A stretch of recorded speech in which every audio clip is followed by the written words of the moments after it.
Aunty মাশাআল্লাহ মাশাআল্লাহ, অনেক সুন্দর হয়েছে। কবে নিলি এগুলো? মাশাআল্লাহ, খুব সুন্দর হয়েছে রে। আরো আগে ঈদের জন্য নিছিলাম। খুব সুন্দর হয়েছে।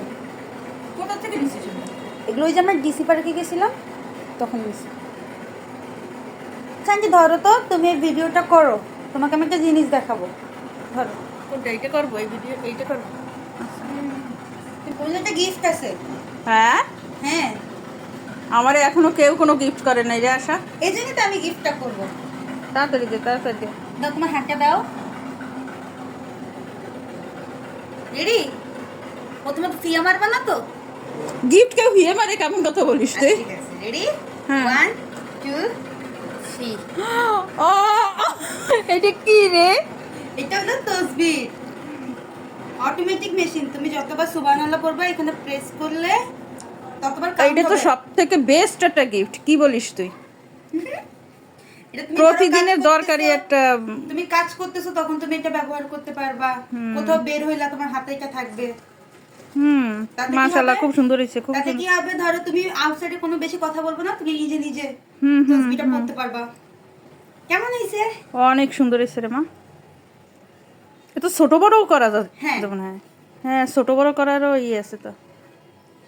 অনেক সুন্দর রে, দারুণ হয়েছে, সুন্দর হয়েছে। আর এটা সবচেয়ে বেশি সুন্দর। আমি ডিসাইড করছি এটা কোথায় লাগাবো জানো? কোথায়? ঘড়ির পাশে লাগাবো। ঠিক।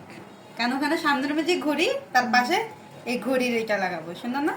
অনেক আর এটা লাগাবো আম্মুর রুমে, কারণ আম্মুর রুমে সবচেয়ে বেশি আমাদের কোরআন শরীফ থাকে। ওই রুমে আমরা নামাজ পড়ি বেশি, তাই না? সুবহানাল্লাহ, আলহামদুলিল্লাহ।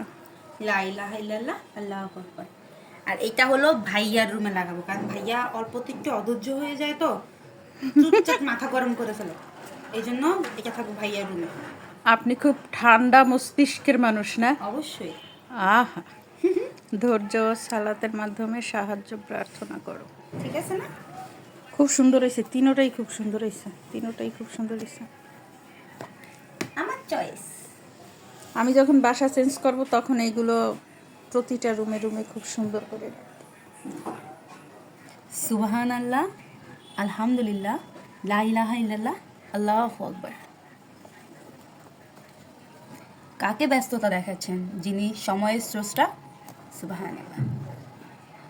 তোমরা ধৈর্য ও সালাতের মাধ্যমে সাহায্য প্রার্থনা করো।